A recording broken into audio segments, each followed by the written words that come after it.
Un gusto estar con el gobernador de Banco de México, Alejandro Díaz de León. Alejandro, primero antes que nada debo agradecerte que en el rediseño de mi columna tuviste una aportación fundamental. Muchísimas gracias. David, un gusto estar contigo. Los subrayados en negrita, esas frases fuertes, esas frases de poder, fue una idea del gobernador de Banco de México que tengo que reconocer porque luego me dicen que dice Ciro que le robo el remátala y no le doy crédito. Entonces a ti sí, no tendremos ese problema.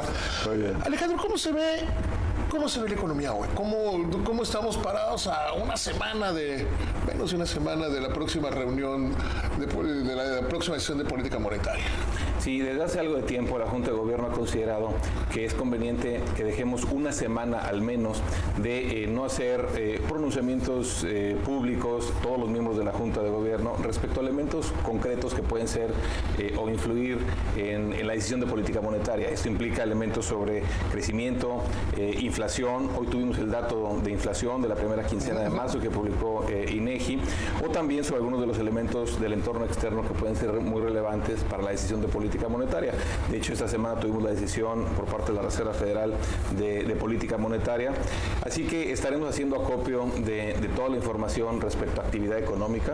También tuvimos hace unos días la publicación de oferta y demanda agregada hacia ya el cierre del año pasado, y que es un poco menos oportuna, pero muy importante en cuanto a la riqueza de cómo vienen los diferentes componentes en la demanda agregada y los elementos que contribuyen al crecimiento. Así que estaremos haciendo esta reflexión en los próximos días y el jueves tomando la decisión de política monetaria. Vamos a ver el sistema financiero. Vamos al sistema financiero. ¿Cómo se ve? ¿Qué ha pasado en el entorno financiero? Pues en el último, quizá deberíamos tomar el último año. Yo te diría que el sistema financiero ha sido una fuente de fortaleza en la economía mexicana. Los resultados que han tenido, y de hecho tuvimos una sesión del Consejo de Estabilidad Financiera precisamente esta semana, y como parte de ese balance, tanto los resultados de las pruebas de estrés y los diferentes análisis que se hacen de solvencia, de resistencia, en sus diferentes vertientes, que tiene que ver desde capital, liquidez y diferentes exposiciones a riesgos. Tenemos un sistema financiero sólido, un sistema financiero capaz de resistir choques y volatilidad, y creo que eso ha sido muy importante. No está exento de retos. Tenemos hacia adelante en materia de inclusión financiera mucho por andar, tanto en términos de monto de financiamiento como también de penetración en cuanto a la población. Y como sabes, el banco ha tratado de adoptar diferentes instrumentos que ayuden en esta inclusión financiera. En esta parte de la inclusión financiera, quizá los bancos Banco de México, el nuevo gobierno, muy rápidamente entendieron, o sea, se pusieron en línea a todos sobre el tema de la inclusión financiera, el uso de los códigos QR. ¿Cómo se ve desde Banco de México esta parte? Yo creo que las nuevas tecnologías son una alternativa muy potente para zanjar algunas de estas brechas de inclusión financiera. Y creo que una de las primeras puertas de acceso al sistema financiero son el sistema de pagos. Y en ese sentido, el SPEI y esta vertiente del SPEI, que es cobro digital, CODI, sentimos que puede ser transformacional para el sistema, porque convertir para todo fin práctico todo teléfono inteligente en una especie de sucursal en la que se pueda autenticar o identificar de manera remota a una persona y darle acceso a pagos electrónicos es el primer paso o la puerta de entrada a tener acceso a otros servicios financieros de mayor valor agregado que tienen que ver con financiamiento, ya sea por tarjetas, créditos personales, etcétera, y creo que puede tener un efecto muy potente en el sistema. ¿Cómo enfrentar retos como el de la difusión? Yo creo que tiene un reto fundamental en materia de difusión y de conocimiento, de que sea muy sencillo. Yo creo que el tercer reto es las resistencias, que ahí sí habría que tomar medidas de autoridad, creo yo, las resistencias que se tienen cultural y distorsionadamente al excesivo uso de efectivo en la economía mexicana. Creo que apuntas a un tema toral. Normalmente pensamos en las nuevas tecnologías en el aplicativo, el desarrollo, la infraestructura, la arquitectura, pero ese solo es uno de los retos. El segundo es que sea accesible. que la gente se sienta segura con esos aplicativos y que sean amigables. Y en ese sentido, la parte de educación financiera y la parte de acercamiento, más que educación, diría yo, de acercamiento de estos aplicativos a la gente es clave. Y también las nuevas tecnologías nos pueden ofrecer mecanismos más amigables para acercar estos servicios. Así que coincido que ese es un segundo gran elemento que tenemos que vencer para que sea efectiva la inclusión. En algunos países es muy claro que hay mucha gente que ha abierto cuentas, pero gente que llega y retira todo en efectivo y que no vuelve a hacer transacciones. Y habría que recordar, yo creo que todavía sigue pasando en el sistema financiero mexicano, que llega el día de la quincena y en Imagen se hacen unas filas enormes en el cajero de Imagen. Ha disminuido de mediados de los 90 cuando se empiezan a hacer esto ahora, pero sigue habiendo todavía esa de ya cobré la quincena, la saco toda, ¿no? O sea, que no haya ese incentivo de sacarlo todo, sino hacer los pagos. Yo creo que es un punto toral. Seguimos teniendo mucha inercia en el uso de efectivo. Esto obviamente va a llevar tiempo y seguramente la gente más joven y más versada en las nuevas tecnologías nos estarán empujando a todos de cada vez usar menos el efectivo, que por fines hasta de seguridad para el usuario es mejor. Para el acceso al efectivo, vemos todavía que hay establecimientos que indebidamente cobran diferenciado si es en efectivo o es con tarjeta.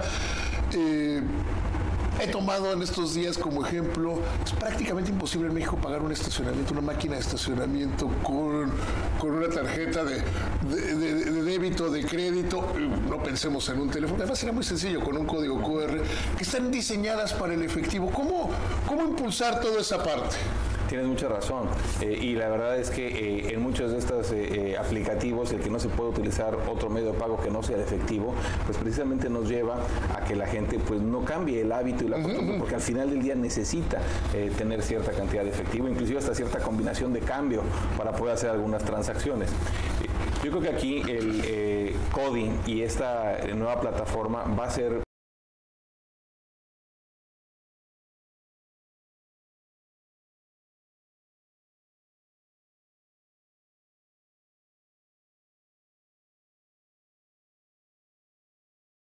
o perfecto al efectivo.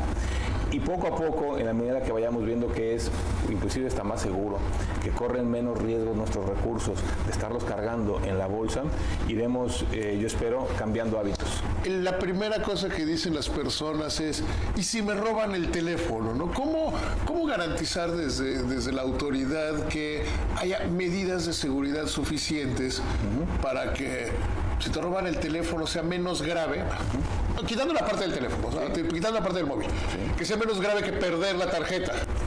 O que perder efectivo ya es otra historia, ¿no? Yo creo que ahí la parte clave es los métodos de autenticación o de identificación del usuario.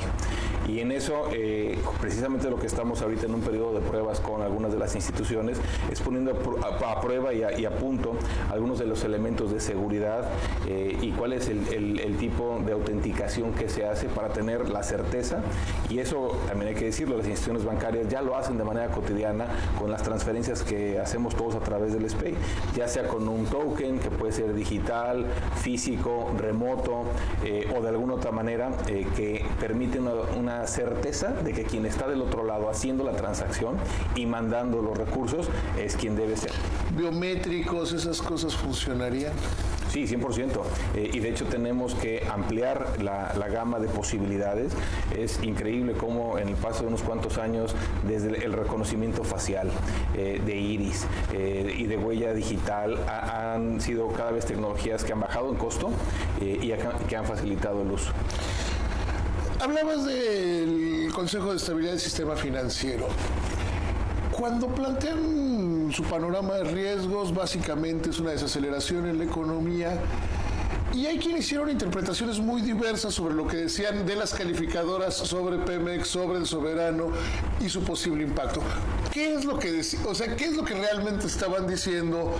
Hay que recordar que ese consejo lo integra la Secretaría de Hacienda, Banco de México y los organismos reguladores del sistema financiero.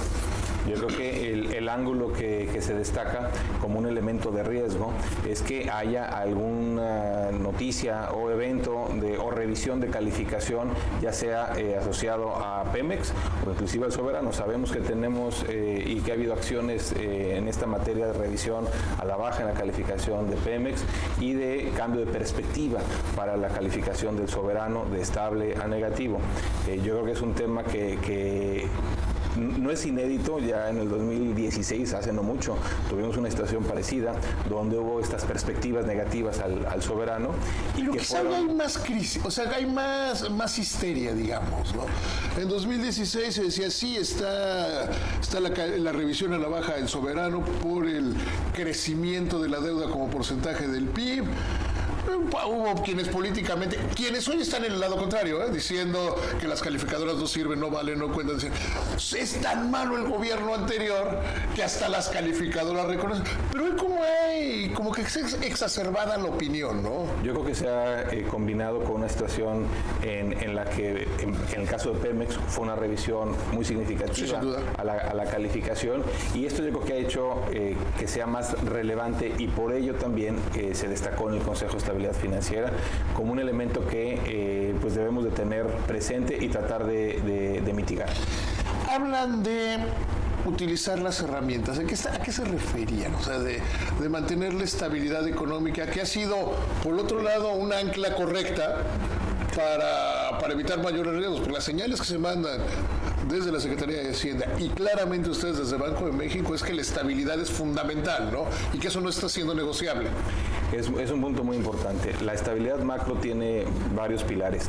Uno es una política monetaria prudente y que mantenga expectativas de inflación alrededor de la meta.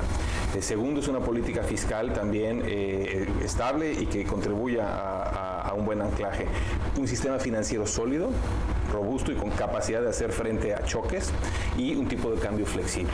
Estos 4 elementos han sido un pilar para la economía mexicana, han permitido que enfrentemos a choques importantes.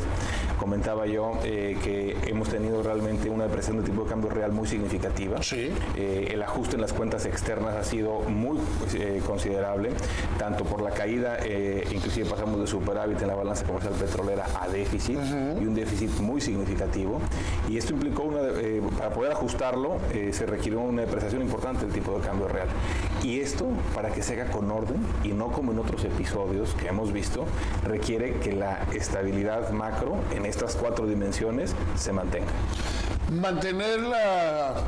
Mantenerla al costo que sea suena como bonito, pero es fundamental, ¿no? Es clave, y de hecho, en ese sentido, inclusive las metas fiscales que se aprobaron para este año juegan un rol muy, muy importante, y también la postura de política monetaria que mantenga bien ancladas las expectativas. Alejandro, te agradezco muchísimo esta entrevista, siempre un placer platicar contigo. David, siempre un gusto. Gracias.